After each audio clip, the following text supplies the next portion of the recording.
Well, Scott, we got a big one this week, man. We're checking out The Last of Us Part 1 over on PC. That's right, it's finally been ported over to PC from the remaster that came out on PS5.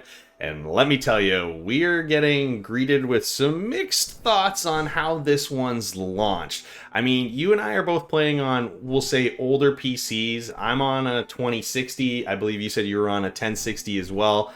And it's just one of those things where we weren't entirely sure what we were going to have as far as our playthroughs were concerned with this game. Because I was seeing some things about the graphics and, some issues with that. And I wasn't entirely sure what we were going to get coming into this kind of new PC port that we were getting. But so far, all the PlayStation or the Sony Entertainment games I've played on PC have been ported over very well. Spider-Man, God of War, those games are solid and they played really good on PC. So I was still excited to check out The Last of Us. I've never played this game before. I know this game was a 10 out of 10 when it originally launched all the way back in 2013, I believe. But right now, as it stands, I think there are some issues that need to be worked through slightly. But honestly, Scott, it's not hindering my overall experience, at least the one I've had. I know some other people are feeling differently. What did you think jumping into this right away on your PC? Yeah, there's a lot of technical issues graphically that people are experiencing. I've had no crashes whatsoever, and I've only experienced a little bit of frame rate stutter when you're going into a cutscene, for example. It'll stutter up just a little bit, but only for a few seconds, so it seems that we've been spared the majority of the issue here because I've had, otherwise, just a great time getting into this game. The excitement surrounding the storyline in it, and it's something that I have not been spoiled for. I haven't seen the show in that sort of thing either, so I'm going into this completely blind, and I'm having a great experience with it. I'm very happy PlayStation has once again ported a game over to PC. Yes, that's the exciting thing for me, is because these are those titles. Like, I'm not a big PlayStation guy. I've got a PS4. I don't fire it up that often, but these are the titles I probably should have played on my PlayStation. You know what I mean? And I just never did for one reason or another. So the fact that I'm getting a chance now to play them on my PC, which I consider to be, my better gaming device, even though I have a new Xbox and things like that, I just really enjoy being able to play on my PC. So when I get the opportunity to, I jump all over it. So when Drew said, "Hey boys, I got PC codes for The Last of Us Part 1, I was like, well, let's get on it, because I want to get into Joel and Ellie's story here. I mean, we're going through a post-apocalyptic, United States, and it is a bleak future right now.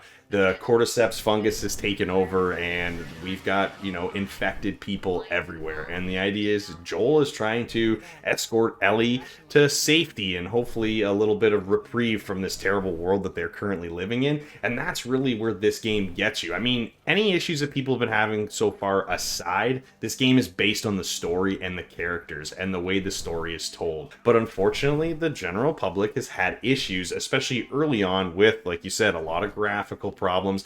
I mean, I'm pretty sure my game's still building shaders, which is something, they're the graphics, and early on in the game it tells you to maybe wait till it's completely loaded to experience the game at, its highest graphical fidelity as you can. My game's only going to play anywhere about the medium to high settings. That's just the default for my hardware that I have on my PC, so I left it that. And I only ran into a few small things. I kind of talked to you before we hopped on camera here, and I said there was one particular scene where it was raining outside, and the rain on the windows created this pixelated effect on the characters as long as whenever they were in front of the windows.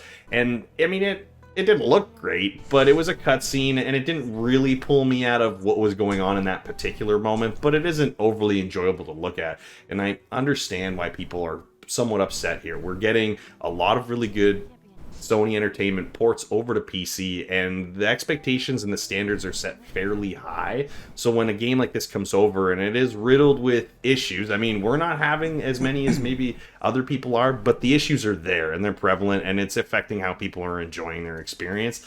And that's unfortunate for a game kind of this caliber. Let us through.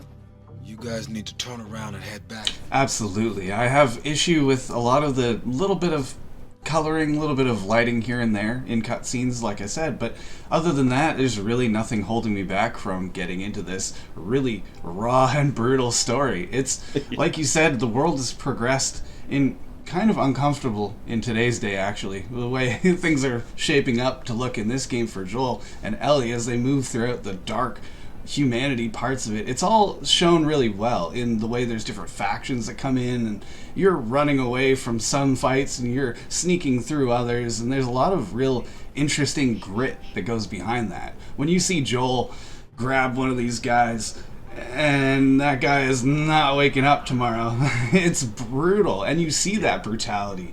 The hands ringing and the fingers. There's small details to the game, but that's really what pulls me in, and I think, holy, this is so grim. I feel like I'm playing through a movie more than just an action-adventure game, and the fact that there is, jump scares, there's intense moments, there's times where being stealth is the only option, and that's when your heart's racing, and there's a lot of things that this game does, and it does really well. The fine details have been picked over, and they've been looked at, and there's things about this game, I think the more you play through it, the more you learn to appreciate it. And I mean, there are issues. We didn't have many. I think they're going to fix those problems the longer this game is obviously on PC4. There's going to be patches. There's going to be fixes. The experience isn't going to be exactly like it is now for everybody in 2-3 months from now.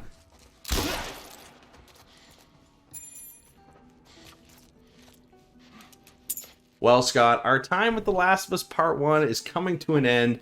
Unfortunately, we got to give this one a review score, and I've had a tough time kind of figuring out what I want to give this game, because there's a few factors outside of how solid this game's been. I think I'm going to give this one an 8.5, though, because honestly, any issues aside, this game is solid. You're going to love the story. You're going to love, kind of going through with the characters of Joel and Ellie and the people they meet along the way. I mean, this one just pulls you in no matter which way you slice it. And small graphical things aside, that's not a problem for me. I'm still having a blast playing this one. What are you going to score it? Oh, I completely agree with you there. The storyline is what's going to hook you and bring you through, and if you're like me going in blind, hopefully this technical issue isn't what turns you away. I've loved my time in this, and the choice that the game gives you throughout, including the choice to use a controller, in our case. Specifically on PC now, I get to use an Xbox controller with a PlayStation game. I'm always loving that, but I have to agree with you. 8.5, this game is an amazing game. Unfortunately, it just didn't quite get its footing.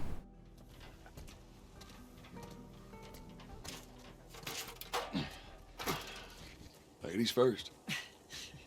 Lady, you must be thinking of someone else. It's all relative. This way.